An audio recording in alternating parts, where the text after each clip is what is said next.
Hey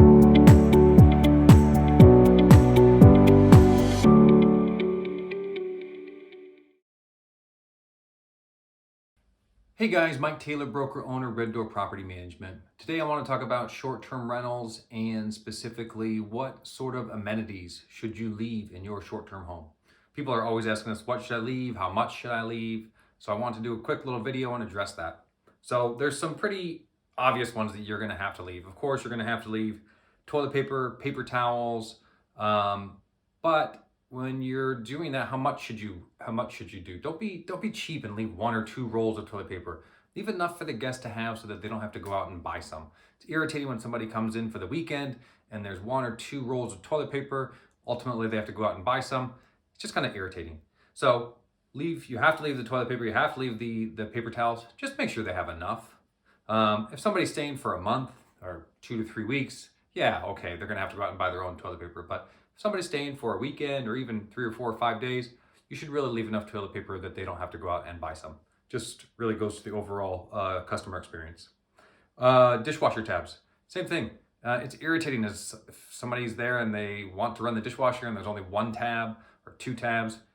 I'm not saying you have to leave the whole thing out. That's what I do personally. We don't have people steal them, but leave enough, leave a handful out so that they can run the dishwasher 3, 4, 5 times, whatever it is. So dishwasher tabs. Coffee, you gotta have coffee.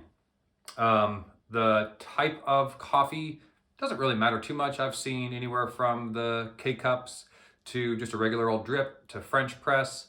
I would say our recommendation is just a standard drip. Everybody knows how to use it. It's very cost effective. The K-Cups are good, but they can actually add up. Those are, anywhere from 40 cents to kind of like 80 cents a piece, which definitely can add up. So our recommendation is just stick with the standard drip coffee filter. But people definitely expect coffee to be supplied for sure. Dish soap and hand soap. Again, just make sure it's refilled every time so that when they get there, it's full, that it's not empty, they're not having to add water to it or whatever. Just make sure it's plentiful enough. Trash bags. You gotta have trash bags. Make sure that there's plenty of them. People generate a lot of trash when they're there. And again, they don't wanna have to go out and buy trash bags. So that's kind of the list of absolutely have to haves, like no brainer, have to have.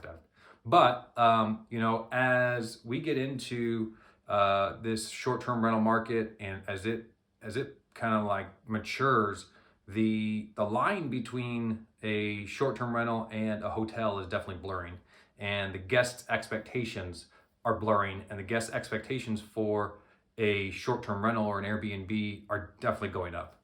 I think most of the time people expect these extra items. They're almost probably on the mandatory list, but I think in the past people didn't supply these things, and so it's kind of, we're in a bit of a transition. But I can tell you that most of the guests these days are basically expecting that these things are here, and so there are things that might be extra, like laundry soap for the washer and dryer. Some people include that, some people don't. Our recommendation is to include it. It's going to cost you maybe a couple bucks on per reservation. Again, people are just kind of expecting it. Dryer sheets as well. Shampoo and conditioner. So we recommend putting kind of one of those ones that you have on the wall that people can pump, and that way it makes it really cost effective. You don't have to do those little minis. It's kind of wasteful anyway. So that's what we recommend. And again, people definitely are expecting these things. Other little things like cotton swabs, Q-tips. Again, they're just nice little touches. Even those little floss things, just kind of go the extra mile to provide that customer experience. It actually adds up quite a bit. We do it in all of our rental homes, and you would be surprised at how many people make comments on how nice it was to have those little features in the house. It's very cost effective. It's very inexpensive to do. Most people won't use them, but the people who do very much appreciate having them on board. In some of ours, we even go through that are more family oriented.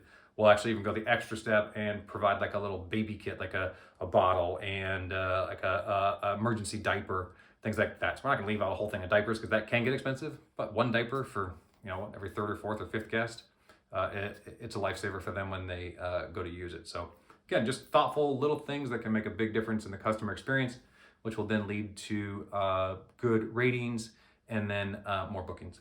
So, and then the last two are just cleaning supplies. You want people to be clean, give them the stuff to clean. Mops, brooms, dustpan, toilet bowl cleaner, glass cleaner. Believe it or not, people do actually use those things if you leave them behind. But if they're not there, they can't use them. They can't clean up after themselves. And then the last thing that we do is we always do a little bowl of snacks for people when they check in. So it's kind of whatever, honestly, whatever is on sale or wherever you can find. We use Costco a lot. Chips are popular, popcorn, little chewy bars, little gummy whatevers, just anything. Just make a nice little bowl. If people are usually traveling, they're hungry, they get there, they can grab something. Again, it just creates the higher level of customer experience, which leads to higher ratings, which leads to more bookings, which leads to more money. So those are the basics and the little extras that you should include as amenities for your Airbnb.